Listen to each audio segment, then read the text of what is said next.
నలుగురితో మంచిగా ఉండాలని పెద్దలు చెప్తూ ఉంటారు కదా! ఎవరు ఆ నలుగురు? మన మంచి కోరేవారే ఆ నలుగురు. ఆర్తో జిజ్ఞాసురర్థార్థి జ్ఞానీచ అంటాడు కృష్ణ పరమాత్మ భగవద్గీతలో. లోకంలో ఉండే వాళ్ళంతా కూడా నాలుగే రకాలు. ఆర్తులు, నీవే తప్ప ఇతఃపరం పెరగను అని అడిగేటటువంటి వారు. జిజ్ఞాసులు, తెలుసుకోవాలి అనే ఆలోచన కలవారు. అర్థార్థులు, డబ్బు కావాలి అనే ఆలోచన చేసేటటువంటి వారు. అలాగే జ్ఞానులు, అంతా విశ్వం, అంతా పరమాత్ముడు, నాది అంటూ ఏదీ లేదు అనేటటువంటి అతీతమైనటువంటి ఆలోచనలు కలవారు, లోకాతీతమైన ఊహలు కలవారు అవుతున్నారు. ఈ విధమైన ఈ నలుగురు కాకుండా లోకంలో ఉండే నలుగురు ఎవరు? చివరి సమయంలో ప్రయాణించాలి అనుకుంటే మూసేవారు నలుగురు అవుతారు. అవసరం కావాలి అన్నప్పుడు నలుగురు అవుతారు. ఇది భౌతికమైన అర్థం. వేదాంత అర్థం ఇందాక చెప్పుకున్నది.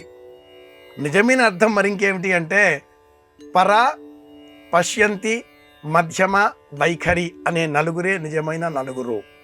పర, పశ్యంతి, మధ్యమ, వైఖరి. ఎవరి నలుగురు?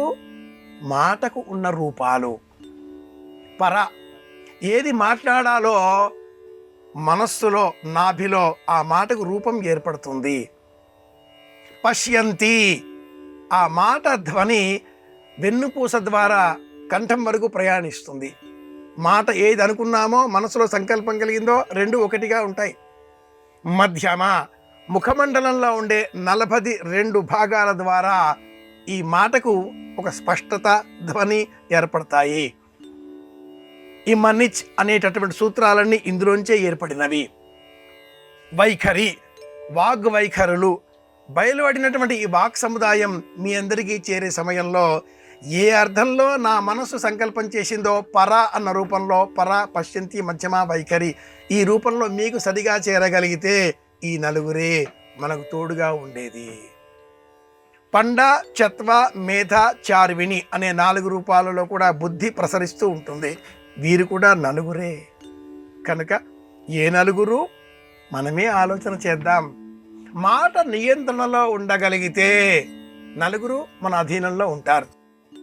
మన చివరి కాలంలో చేరే సహాయం కాకుండా, ఆర్థికంగా ఉండే సహాయం కాకుండా, అన్ని విషయాలలో కూడా పరమాత్మ సహాయాన్ని అందించేది ఈ నలుగురే. పర, పశ్యంతి, మధ్యమ, వైఖరులు. వాగ్రూపంగా ఉండేటటువంటి ఈ నలుగురి సహాయం మనకు ఉంది. విజయం మనదే.